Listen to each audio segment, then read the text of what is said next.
The atmosphere in the pub was warmer than usual for a late February evening in Boston. I remember thinking that just as my chest tightened as the pain shot down my left arm like lightning through copper wire. February 27th. The date doesn't matter to most people, but it's the day everything I thought I knew about science and faith got turned inside out. I'm Patrick Harrington, 51 years old, and I've spent my life in laboratories and research facilities, looking for answers in research and peer-reviewed journals. What happened to me 3 days ago wasn't just a cardiac event, though that's what the doctors wrote on their charts. It was an appointment I didn't know I'd scheduled. I was mid-sentence, laughing at a joke one of my colleagues made, holding a pint of Guinness. The room suddenly tilted. The stool beneath me felt like it vanished. I reached for the edge of the mahogany table, felt that crushing weight in my chest, and then I was looking down at myself, slumped over the brass rail of the bar. No panic, no fear, just this strange clarity.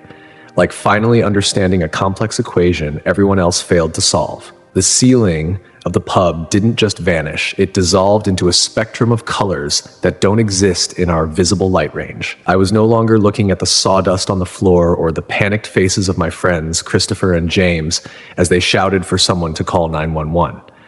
I was rising, but without the sensation of weight or wind.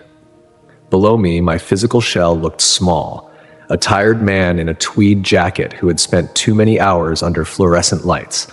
But as I moved upward, the noise of the city, the sirens, the Boston traffic, the shouting was replaced by a hum. It was a deep, resonant vibration that felt like the foundation of the universe. It wasn't a loud noise, but it was all-encompassing. I found myself standing on a surface that looked like frosted glass, yet it felt as solid as a mountain. The sky above was not a sky at all, but a living expanse of light that seemed to breathe. And then he was there. You spend 51 years thinking you understand the world through physics and chemistry, thinking that everything can be measured and categorized. But standing in the presence of Jesus makes every book I've ever read feel like a child's scribbling. He wasn't a figure from a dusty painting. He was vibrant, radiating an energy that was both terrifying and incredibly peaceful. His eyes were like looking into the heart of a star. They didn't just see me, they knew me. They knew every mistake I'd made in the lab, every doubt I'd whispered in the dark, and every time I'd chosen pride over truth. "Patrick," he said. His voice didn't travel through the air, it resonated directly within my soul. It was the voice of the one who spoke the galaxies into being, yet it held a tenderness that made me feel like a child being found after being lost in the woods. I tried to speak, to ask about the light or why I was there, but he simply raised a hand. "There is much to show you. The world is entering a season of great testing, and you must witness what is being prepared." Suddenly, the brilliant light around us folded in on itself. The peaceful hum was replaced by a cold, biting wind. We weren't in the celestial realm anymore. We were standing on a desolate, snow-covered expanse. The ground was frozen solid, a jagged landscape of ice and rock. In the distance, I saw a facility, a collection of low-slung industrial buildings painted a dull gray to blend into the shadows of the mountains. It looked like a military installation, but there were no flags flying. "Look closer," Jesus said. We were inside the facility in an instant. The air inside smelled of ozone and something metallic. I saw scientists moving with frantic precision. They weren't wearing the standard lab coats I was used to. They were in full-body pressurized suits, the kind you only see when people are handling the deadliest pathogens known to man. I saw monitors displaying maps of the world, with red dots blinking over major hubs. One screen showed a map of the United States, and I saw a cursor hovering over the coastline of Alaska. "The world will believe it began here," Jesus explained, gesturing to the snowy wilderness outside the reinforced windows. "They will see the news reports of a strange illness emerging from the frozen tundra, perhaps blamed on melting permafrost or an ancient, unearthed threat. But the truth is hidden in the shadows of the east." He showed me a vision of a man sitting in a darkened office thousands of miles away. I recognized the face immediately. It was Vladimir Putin, but his expression was different from the one he showed the world cameras. He looked weary, yet desperate, like a gambler who was about to go all in on a losing hand. His power was slipping. His influence over the global stage was crumbling under the weight of his own ambitions, and his economy was a hollow shell. Around him stood generals and scientists, their faces grim. They are losing their grip, Jesus said quietly. And when men like this lose power, they seek to level the playing field for everyone else. They have cultivated something in the dark, Patrick, a biological weapon disguised as a natural mutation. They chose Alaska as the release point to divert suspicion, to make it look like a global environmental tragedy rather than an act of war. They want the world to look west while they prepare to profit from the east. I watched as a small, unmarked canister was loaded into a specialized drone. The drone took off into the Alaskan night, its silent motors carving through the freezing air. It released a fine, invisible mist over a small, remote settlement. This virus is much more dangerous than COVID, Jesus warned, and the weight of his words made my spirit tremble. COVID was a warning, a shadow of what was possible. This is a design of pure destruction. It does not just attack the lungs, it attacks the very systems that allow the body to fight back. It is fast, it is silent, and it is relentless. The scene shifted. We were now in a laboratory in Moscow. I saw the same scientists I had seen in the pressurized suits, but here they were working on something different. They were producing vast quantities of a substance, not a cure, but a stabilizer. I saw stacks of gold bullion being moved into secure vaults and digital accounts swelling with trillions in various currencies. They will let the world suffer, Jesus said. They will watch as nations buckle under the weight of the dying. Then they will emerge as the saviors. They will offer the world a way to manage the chaos, appearing to help while they strip the wealth from every corner of the globe. They will fill their pockets with the desperation of the terrified. I saw Putin on a television screen, his face projected to a panicked global audience. He was offering humanitarian aid and medical expertise to a world that was on its knees. He looked concerned, his voice smooth and reassuring, but behind his eyes, I saw the same cold calculation I had seen in the darkened office. He was strengthening his reputation while the rest of the world burned. The deception is deep, Jesus continued, and the world leaders you know will be caught in the web. I saw Donald Trump on a stage, his face flushed with the effort of trying to manage a narrative that was spinning out of control. I saw him arguing with advisors, his usual confidence replaced by a frantic need to find a solution that didn't exist. He was looking for enemies he could see, while the real enemy was invisible and laughing from across the ocean. Other leaders in Europe and Asia were no different. Some were paralyzed by fear. Others were trying to use the crisis to grab their own small pieces of power. But all of them were being played like pieces on a board they didn't understand. We were back in that hospital corridor now, the one I had seen briefly before. The smell of rot was even stronger here. The virus, this thing that was much more dangerous than COVID, was ravaging the people in the beds. I saw a man gasping for air, his skin turning a bruised, mottled purple. This wasn't the slow decline I had seen in 2020. This was a rapid, violent, systemic failure. It starts small, Jesus said, his voice echoing in the hallway of the dying. A cluster of cases that will be dismissed as a fluke, but within weeks, the numbers will defy every model your scientists have ever built. They will call it the Alaska strain. They will be wrong, but their error will be the foundation of the coming trap. I watched the nurse again, the one with the dark-soaked mask. She wasn't just tired, she was broken. She looked at a row of monitors, and I saw the heart rates of 5 different patients flatline at the same time. She didn't even cry. She just moved to the next bed. The world must be warned, Patrick, not just of the sickness of the body, but of the sickness of the soul that allows such a plan to exist.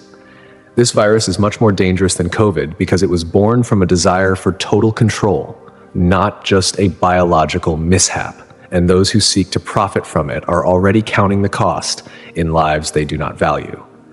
The vision of the broken nurse faded, replaced by a swirling mist that felt cold against my spirit.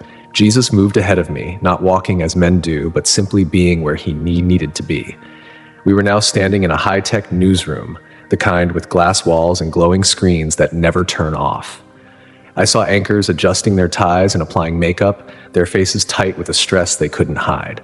On every screen, the headline was the same: The Alaska Thaw.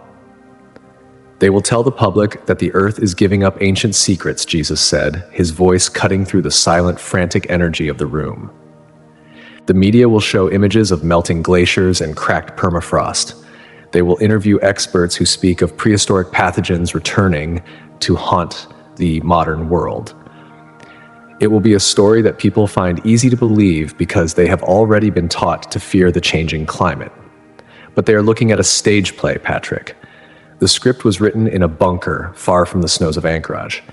I saw a montage of news clips. I saw a correspondent standing in a parka on a windswept coast, pointing toward a remote village that had been quarantined by the military. The banners at the bottom of the screen screamed of rising death tolls. I saw maps showing the spread moving from the northern wilderness down toward the heart of the continent. It looked natural. It looked like an accident of nature.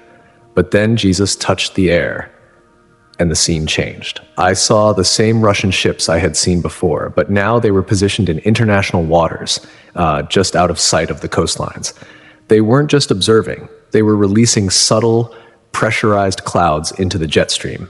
They knew exactly how the winds would carry the sickness. They were using the world's own weather patterns as a delivery system. While the world focused its eyes on the Alaskan tundra, the true source was moving through the clouds, silent and invisible. This virus is much more dangerous than COVID, Jesus repeated, and as he spoke, I was pulled into a microscopic view. I am a man of science. I have spent decades looking at the building blocks of life. But what I saw here was a nightmare. This wasn't a jagged accidental mutation. It was a polished, cruel piece of engineering. It didn't just look for a way into a cell. It looked for a way to dismantle the very memory of the immune system. It was designed to make the body forget how to protect itself. The scientists in your labs will be baffled, he continued. They will try to apply the old rules, the things they learned in 2020. They will look for patterns that aren't there. Because it is much more dangerous than COVID, the old methods of containment will fail almost instantly. It does not wait for symptoms to show before it claims its next victim. The scene shifted again. We were in a large, bustling city. I recognized the layout. It was Atlanta. I saw the massive buildings of the public health headquarters, the place where the world's top experts were supposed to keep us safe.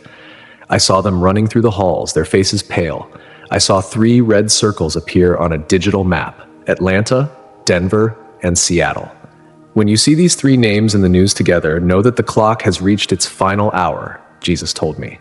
Atlanta, because it is the gate to the south and the home of the watchers who have gone blind. Denver, because it is the high ground where the mountain air will carry the sickness further. Seattle, because it is the port to the Pacific, a place of trade and technology that will become a place of silence. These cities will be the first to buckle. The sheer speed of the collapse will paralyze the government. I saw a vision of a crowded airport in Denver.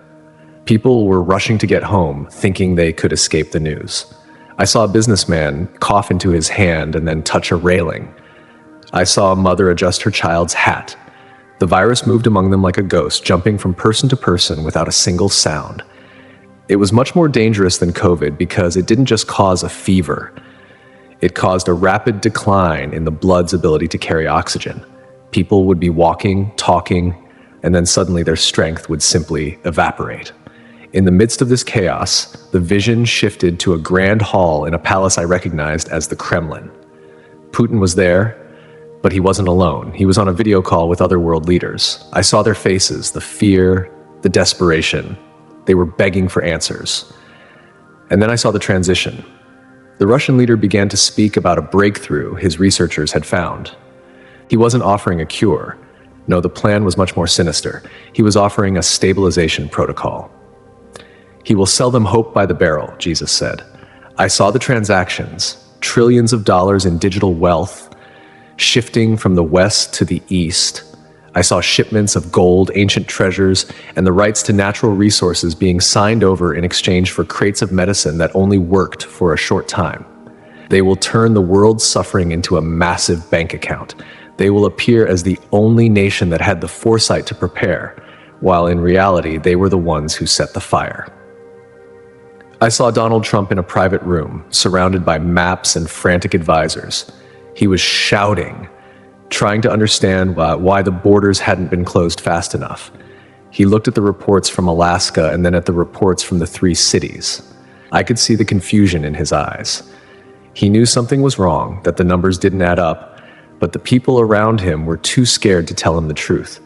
He was trying to find a human enemy to fight, someone he could call out, but the enemy was already inside the house, and it was much more dangerous than COVID.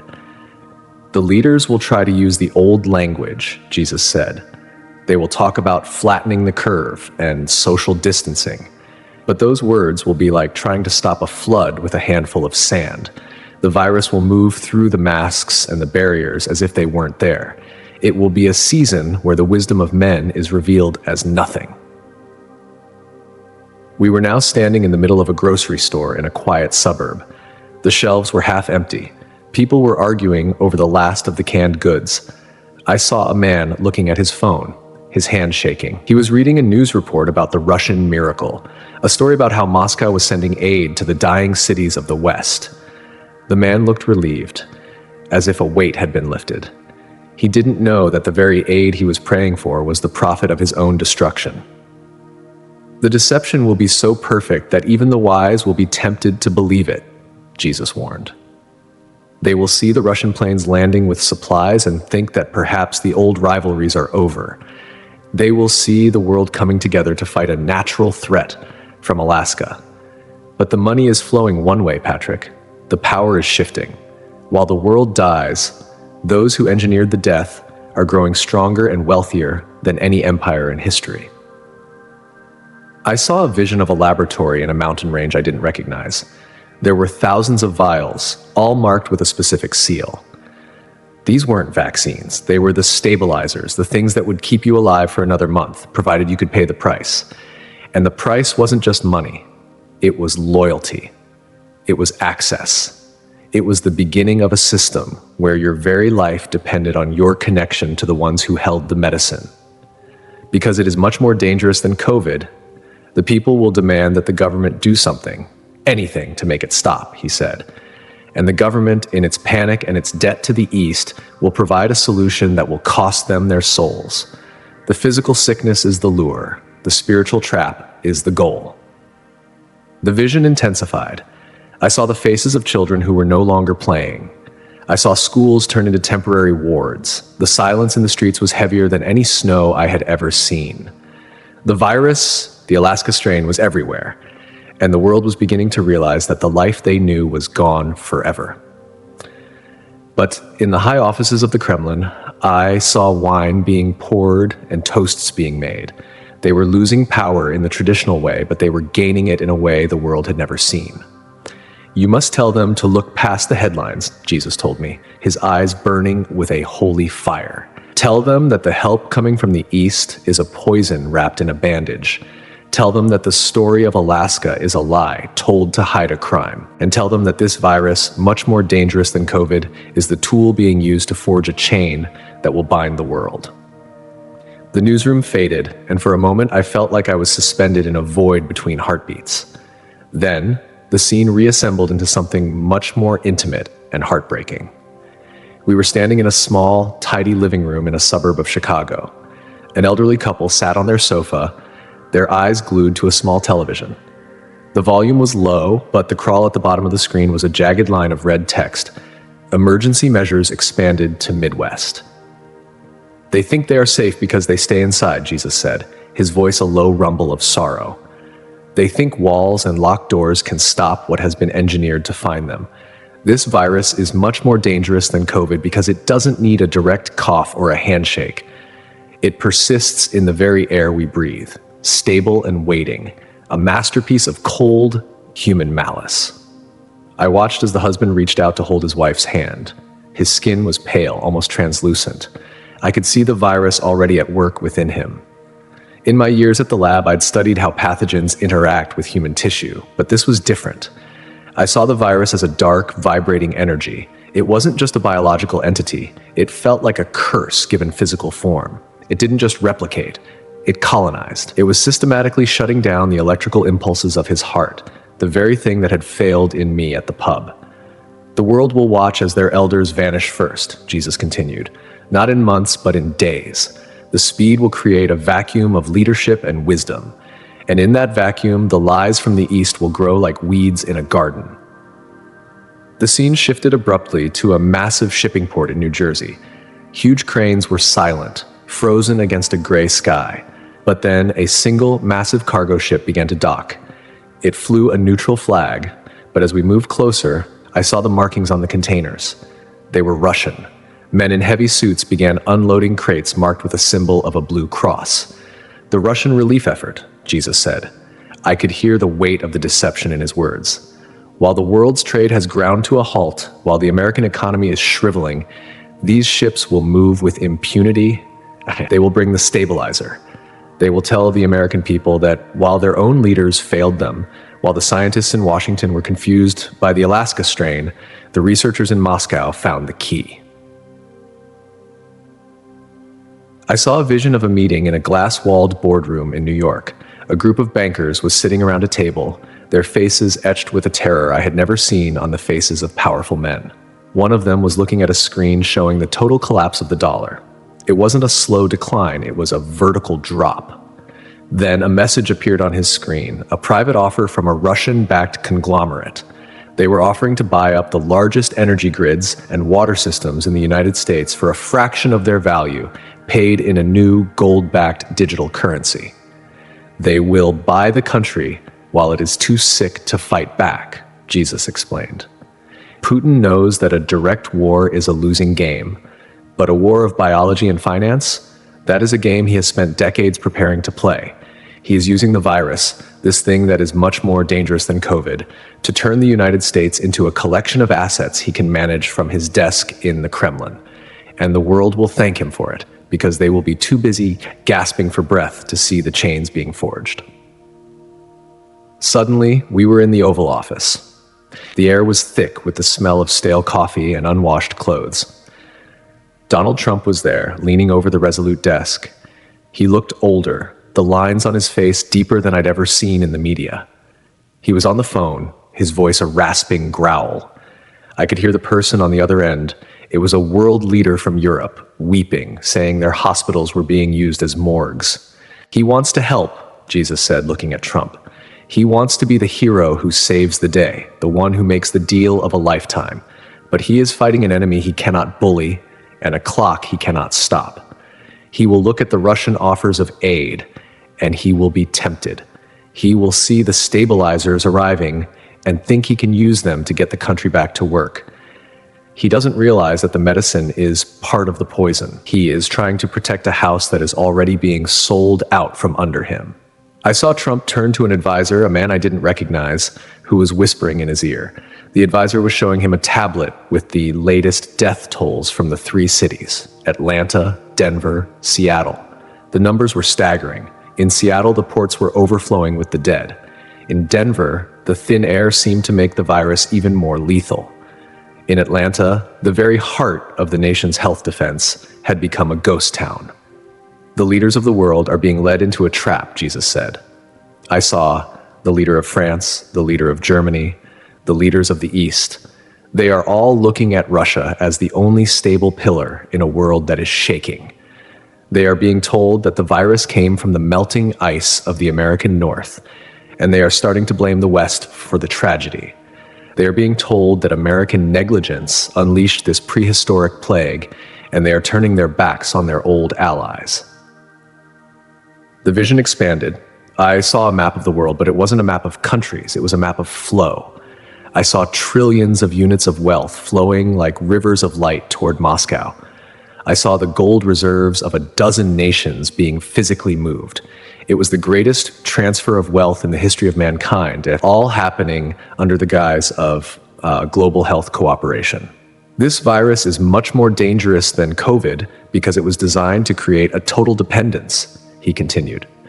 When people are truly afraid for their lives, they do not care about the fine print. They do not care about who owns the power plant or who controls the water. They only care about the next breath, and Russia will be the one holding the oxygen tank. We moved to a laboratory in a remote part of Siberia.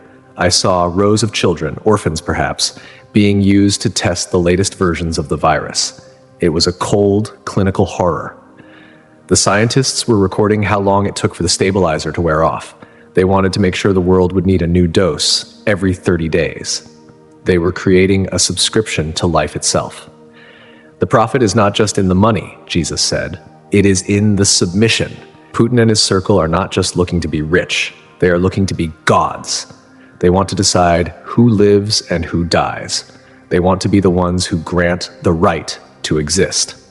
And they are using the fear of the Alaska strain to make the world beg for their oversight. I saw a vision of a news broadcast in London. The anchor was praising a Russian ship that had just arrived with 1 million doses of the stabilizer. The people in the streets were cheering, waving Russian flags alongside their own. They thought they were being saved. They didn't see the Russian technicians staying behind to manage the distribution.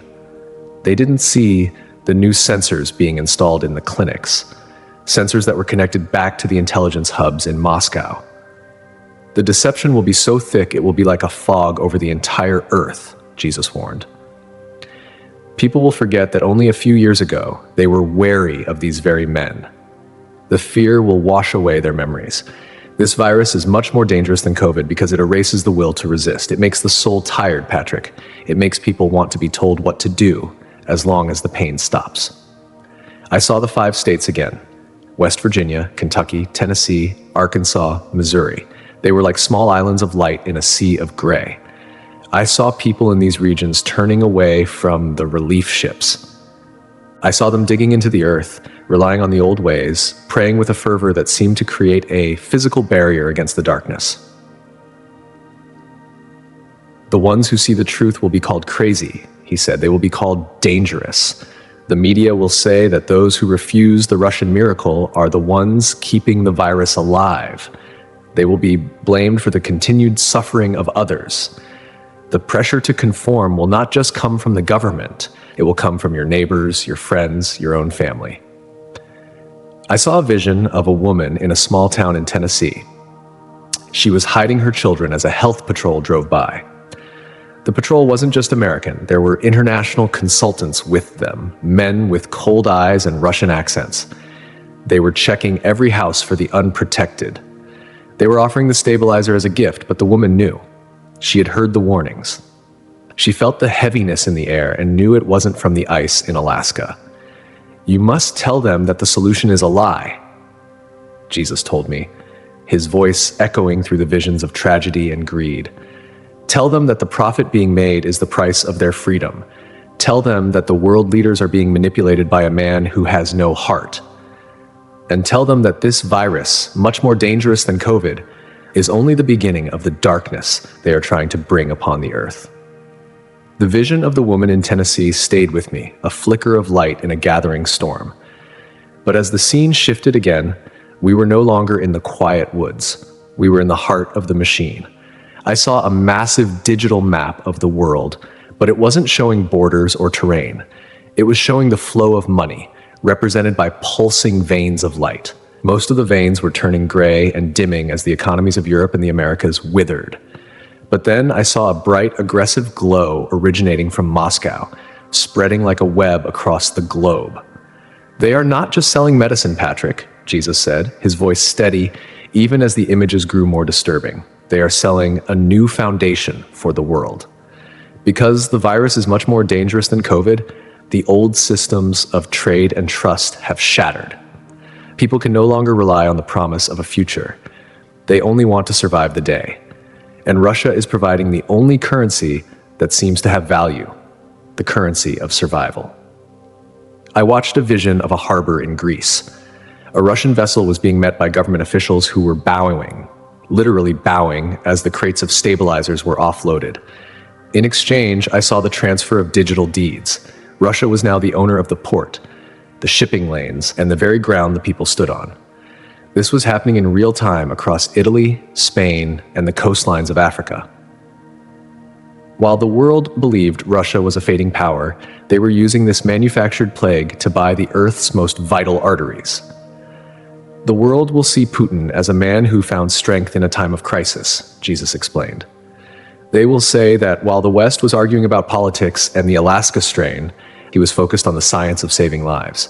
They will hold him up as a model of efficiency, I saw the media in London and Paris running stories about the Great Russian Heart, showing soldiers in blue uniforms handing out bread and medicine. But they didn't show the contracts. They didn't show that every loaf of bread came with a lien on the soul of the nation. The scene changed to a high-level summit in a neutral territory, perhaps Switzerland.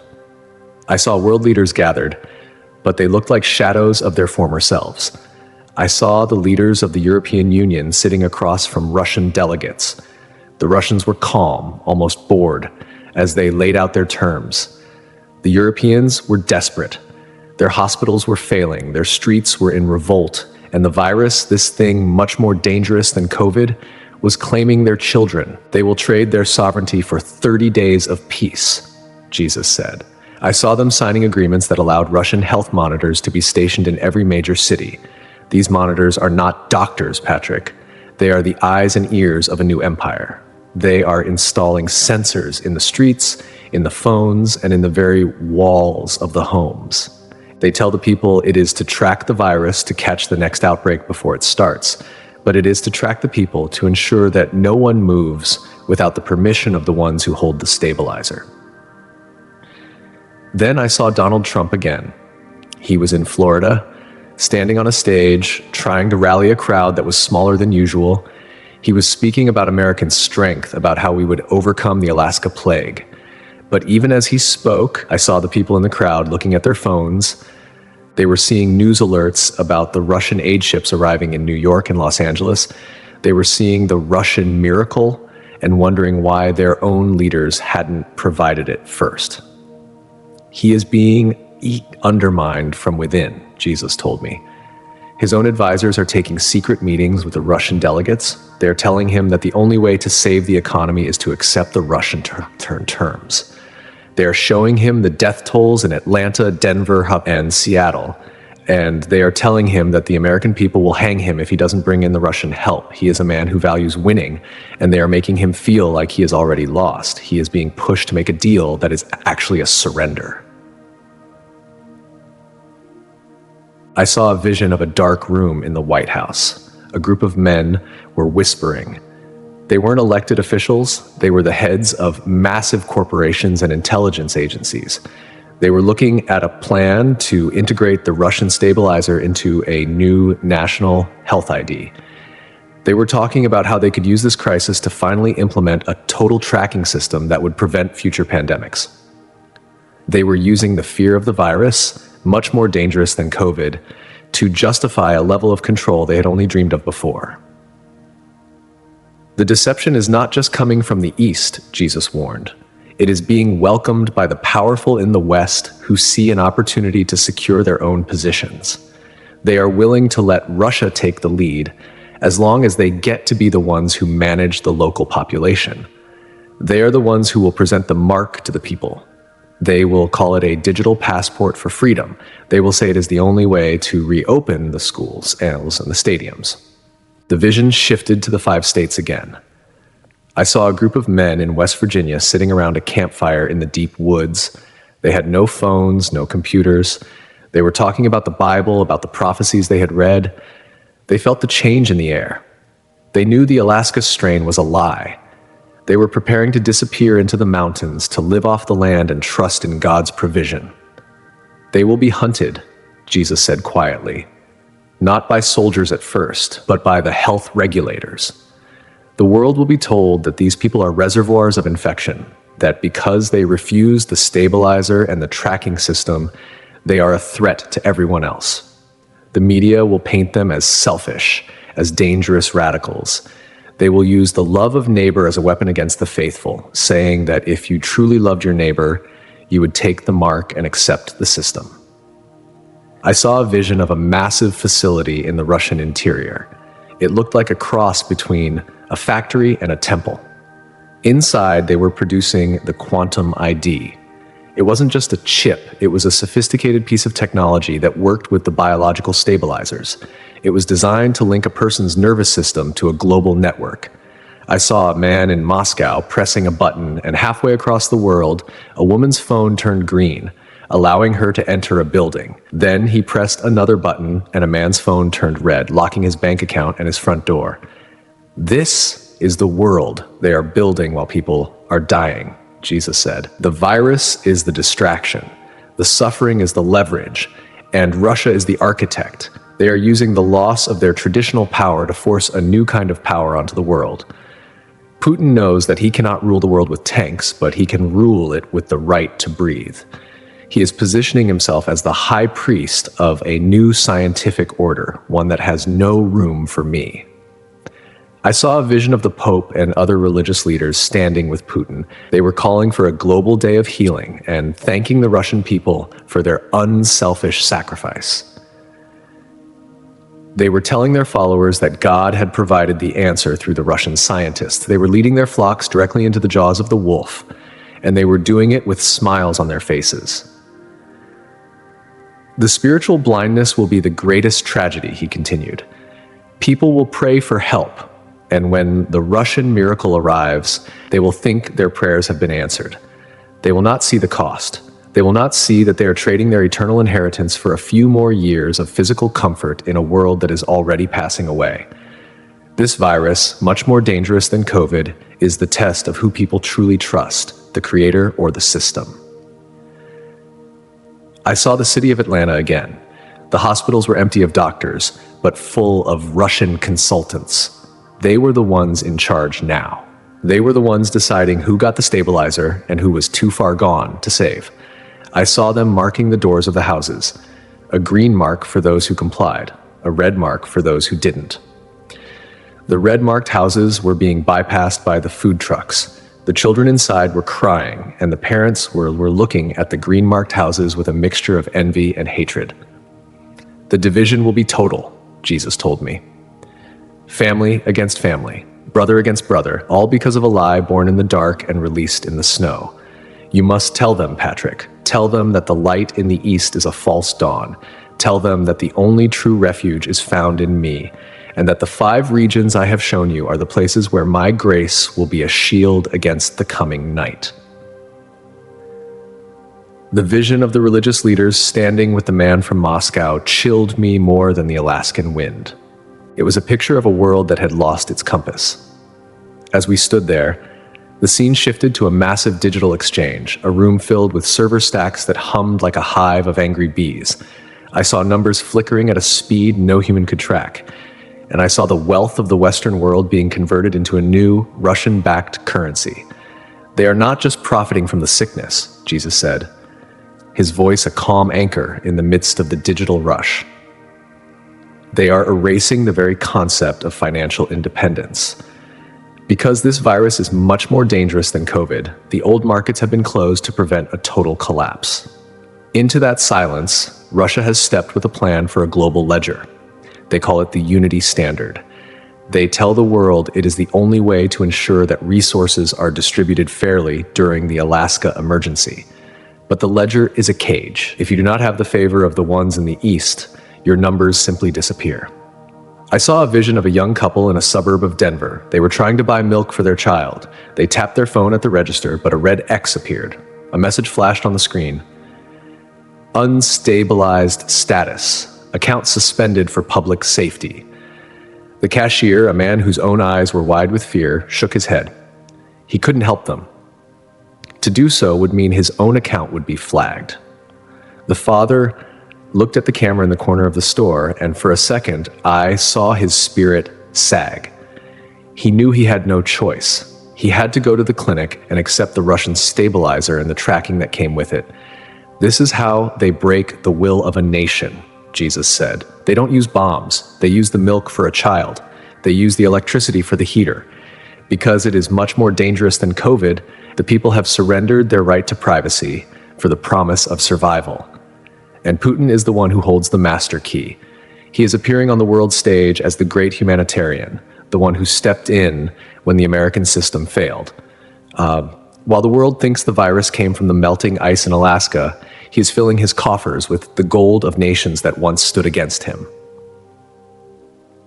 The scene shifted to a private bunker beneath the streets of Washington, D.C. I saw Donald Trump sitting at a table with a group of generals. The room was tense. One of the generals was showing a map of the 5 states I had seen: West Virginia, Kentucky, Tennessee, Arkansas, and Missouri. Large sections of these states were being marked as non-compliant zones. "There is a movement growing," the general said, his voice a whisper. "People are moving into the hills. They're abandoning their phones. They're refusing the Russian aid. We can't track them, and they're starting to build their own networks." Trump looked at the map, his jaw set. He was being pulled in two directions. Part of him admired the defiance of these people, the rugged independence he had always championed, but the other part of him was terrified. The Russian delegates were telling him that if he didn't bring these rogue regions under control, the supply of stabilizers to the rest of the country would be cut off. He was being held hostage by the health of his own people. "He is in a trap with no exits," Jesus said, looking at the man in the bunker. "He wants to fight, but he doesn't know who the enemy is. He still thinks this is a natural disaster that started in Alaska. He doesn't see that his own advisors are more afraid of the Russian leader than they are of him. The pressure is coming from every side. The world leaders in Europe are calling him, begging him to comply, so that the global recovery isn't threatened by American rebels." I saw a vision of the Russian leader, Putin, in his own private study. He was looking at the same map of the 5 states. He wasn't angry. He was curious. He saw these regions not just as a nuisance, but as a threat to the perfection of his new system. He was speaking to a technician, telling him to increase the frequency. "What does that mean?"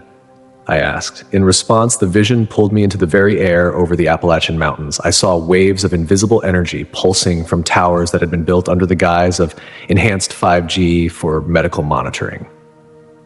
These waves weren't just for communication. They were designed to interact with the biological components of the stabilizer. They could induce a sense of calm, or they could induce a sense of blinding terror. This virus is much more dangerous than COVID because it is the first half of a 2-part weapon, Jesus explained. The virus prepares the body, making it sensitive to these signals. The stabilizer, which contains the tracking technology, completes the circuit. It is a system of total biological control. The 5 regions I have shown you are protected because they are physically and spiritually resistant to these signals. The mountains, the water, and the prayers of the faithful create a buffer that the technology cannot easily penetrate. That is why the ones in the East are so desperate to bring these regions to heal. I saw a vision of a church in Missouri. It wasn't a grand building. It was a simple barn. Hundreds of people were gathered there, their voices lifted in a song that seemed to vibrate with a light of its own. I saw that same golden dome of protection I had seen before. When the pulses from the towers hit the dome, they simply dissolved, like rain hitting a warm window. The people inside felt a peace that the rest of the world had forgotten. They were eating food they had grown themselves, drinking water from deep wells that hadn't been touched by the health regulators. They will be the last truly free people on earth, Jesus said, and because of that, the world will be taught to hate them. The media, now largely funded by the Russian Recovery Fund, will run nonstop stories about the Missouri variant or the Tennessee strain. They will tell the public that the reason the virus won't go away is because these extremists refuse to be tracked and treated. They will use the suffering of the cities to justify a crusade against the hills. The vision shifted to a massive warehouse in Alaska. It was filled with specialized equipment for environmental cleanup. But as we moved through the walls, I saw the truth. It was a production facility for the virus itself. They were still making it, still refining it, making sure it remained much more dangerous than COVID. They were preparing to release new versions whenever the world started to feel too safe, whenever the demand for the Russian stabilizer began to dip. It was a cycle of controlled chaos designed to keep the wealth flowing toward Moscow forever. The profit is endless when you own the sickness and the cure, Jesus said. I saw the spreadsheets of the Russian oligarchs. They are no longer counting their money in millions. They are counting the percentage of the earth they own. They have bought the mines, the farms, and the souls of men. And they have done it all while the world thanked them for their kindness. I saw a vision of a world leader from South America. He was crying as he signed over the rights to the Amazon rainforest to a Russian consortium. He was doing it because his capital city was a morgue, and the Russians were the only ones who had the planes full of medicine. He thought he was saving his people. He didn't know he was selling their future to a man who viewed them as nothing more than test subjects. You must tell the people that the fear is the greatest infection, Jesus told me, his voice rising like a trumpet call. Tell them that the virus is much more dangerous than COVID, but the fear of the virus is what will lead them into the cage. Tell them that the help from the East is a shackle, and the story of the Alaska thaw is a mask for a murderer. And tell them that in the 5 regions I have shown, there is a place prepared for those who would rather be hungry and free than full and bound. I saw the 5 states again, glowing like embers in a dark room. I saw people from the cities, doctors, teachers, scientists like me, leaving everything behind. They were walking away from their bank accounts, their cars, and their titles. They were heading for the mountains of West Virginia and the hills of Kentucky. They were carrying nothing but their Bibles and a sense of urgent truth. They were the ones who had seen through the Russian miracle. They are the remnant, he said, and I will sustain them as I sustained my people in the wilderness. The world will see them as lost, but in my eyes, they are the only ones who have been found. The digital exchange faded into a vision of a world draped in a shimmering artificial net. From high above, I could see the glowing lines of this net pulsing with a rhythmic, sickly light. It wasn't just a communication network, it was a leash. Every pulse was a transaction, a heartbeat, a life sign being monitored and sold. I saw the massive server farms in the Russian subarctic cooled by the very permafrost that the world believed had birthed the virus. These facilities were the nerve center of the new world, humming with the energy of 1 billion stolen lives. The world thinks they are paying for a cure, Jesus said, his voice cutting through the heavy atmosphere of the vision. But they are paying for their own imprisonment. This virus is much more dangerous than COVID because it was never meant to be solved. It was meant to be managed. The profit is in the management. The endless cycle of sickness and stabilizer. Russia is not just filling its pockets with gold, it is filling its books with the names of everyone who has surrendered their autonomy for the sake of a longer breath.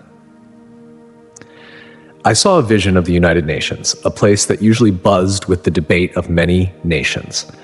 Now it was hushed, dominated by a single voice. A representative from Moscow was standing at the podium, his face projected on screens across every continent. He was announcing the Alaska Peace Accord, a plan where Russia would take over the administration of the infected zones in North America to ensure the virus didn't spread further. The world leaders were applauding.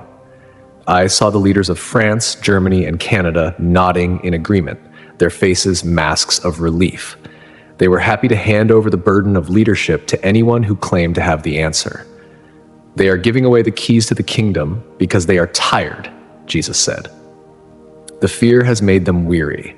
Because it is much more dangerous than COVID, the constant state of emergency has eroded their will to be free. They see Putin as a strong man in a storm, and they would rather be protected by a tyrant than be vulnerable in the light of truth. I saw Donald Trump again, this time in a much smaller room, away from the cameras and the advisors. He was looking at a map of the United States, but it was being slowly recolored in shades of Russian gray. He was realizing that the Alaska strain was a Trojan horse. He saw the reports of the 3 cities, Atlanta, Denver, Seattle, and he saw how the Russian aid had turned into a Russian occupation. He picked up a pen as if to sign a protest, but then he looked at a monitor showing the overflowing wards in his own home state. He dropped the pen. The weight of the lives lost was a pressure he couldn't overcome with a speech or a rally. He knows, Jesus whispered. But he is one man against a system that has been designed to bypass him. The world leaders are being told that if they do not follow the Russian lead, they will be left without the stabilizer. They are being told that their people will die by the millions, and that the history books will record them as murderers. It is a psychological war that is much more dangerous than COVID, because it targets the conscience and turns it into a weapon of submission. The vision shifted to the 5 states one last time. I saw the borders of West Virginia, Kentucky, Tennessee, Arkansas, and Missouri. They weren't just gray lines on a map, they were vibrant green sanctuaries. I saw people in these regions working together, building small, local power grids, and sharing seeds that hadn't been modified by the corporations. They were living in a way that my scientific training would have called primitive, but I saw a richness in their lives that the cities had lost. They had a clarity of mind that wasn't being clouded by the pulses from the towers. "The choice is becoming final," he said. "The world will soon be divided into two camps, those who accept the artificial peace of the East and those who choose the rugged protection of the Spirit. The virus, much more dangerous than COVID, will continue to prowl the earth, but its power over these 5 regions will be limited.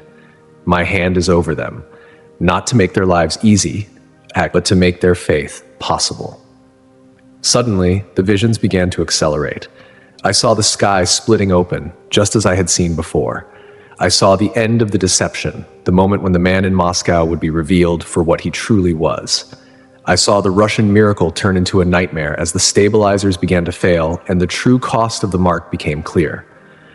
But in that same moment, I saw the light of the return, a radiance that made the sun look like a candle. "Tell them the time is short," Jesus said, his presence becoming so intense that I felt I would dissolve into the light. "Tell them that the virus is a lie, the prophet is a crime, and the only savior is the one who died to set them free. The refuge is ready, the timeline is set. Do not wait for the world to tell you the truth, for the world has been sold to a liar." I felt a sudden violent pull. The celestial landscape, the maps of gold and gray, the faces of world leaders, it all began to blur into a single point of light. The hum of the universe was replaced by a sharp, rhythmic beeping. I felt a coldness in my limbs and then a fire in my chest. I heard a voice far away shouting, "We have a pulse! He's back! 19 minutes! It's been 19 minutes!" My eyes flew open to the harsh hospital lighting. Faces crowded around me, medical staff checking equipment and calling out vitals. Someone was saying something about 19 minutes, about being seconds from calling time of death, about this being impossible. But I knew exactly what had happened and why. I'd been given a message that would change everything. The comfortable life I'd known was over. The mission I'd been assigned couldn't be ignored, and the time remaining was shorter than anyone realized. That was 3 days ago. Since then, I've been processing what I saw, trying to organize the details, struggling to find words adequate for what I experienced. My research training helps me understand the physical mechanisms that will unfold, but the spiritual realities behind those events transcend anything my scientific background prepared me for. The refuge states are real: West Virginia, Kentucky, Tennessee, Arkansas, and Missouri. The timeline is set. The protection is ready, and the choice facing every person who hears this message will determine more than just physical survival. Your eternity hangs in the balance, and heaven is waiting to see what you'll do with what you now know. I've been out of that hospital for 72 hours now. The doctors wanted to keep me longer, run more tests, figure out how a man with my readings came back from 19 minutes of clinical death. I signed the forms and left. Had more important things to do than let them puzzle over medical anomalies. My daughter drove me home yesterday, kept looking at me sideways like she was trying to figure out if the fall had scrambled something permanent in my head. Maybe it did, just not the way she thinks. I've spent these 3 days organizing what I saw, writing it down before the details fade, though I don't think they will. Some memories burned so deep they become part of your foundation. This is one of those. The lab's still there, full of equipment that suddenly feels like toys from a childhood I've outgrown. Every time I think about returning to those familiar routines, analyzing research like the last 30 years prepared me for nothing beyond observing molecules. Something in my chest goes tight. Not heart attack tight. Different. Like wearing clothes that don't fit anymore after you've seen what you're actually supposed to be wearing. My phone's been buzzing with messages from people who heard I collapsed. Well-wishers asking how I'm recovering. A few wondering if I'm ready to retire properly this time. They mean well. They don't understand that retirement just became the least relevant concept in my life. Because here's what I know now that I didn't know 4 days ago. We're not just facing another health crisis or economic downturn or political upheaval. We're facing the final test. The one that separates people who claim faith from people who actually have it. and it starts in less than 3 months, late spring. That's when the first clusters appear. Atlanta, Denver, Seattle, when you see those 3 cities reported together, that's your confirmation. That's when the countdown begins, not years, not decades, weeks. The refuge states are ready. The protection is in place, but the window for easy choices is closing fast. By summer, movement becomes complicated. By fall, it becomes dangerous. By winter, it becomes nearly impossible for anyone who hasn't already positioned themselves outside the system. I'm not telling you this to create panic. I'm telling you because someone needs to. Because the comfortable lie that everything will somehow work out keeps people paralyzed until paralysis becomes permanent. Because Jesus didn't give me this vision, so I could keep it to myself and let everyone else figure it out when it's too late. You've got a choice ahead of you that you can't undo once it's made. Simple as that. The mark will seem reasonable when they present it, logical, necessary, the solution everyone's been waiting for. It will be much more dangerous than COVID because it will offer the world on a silver platter in exchange for the one thing that truly belongs to you. But what it costs isn't printed on the consent form. Those who can reach the refuge states, go now, not next month.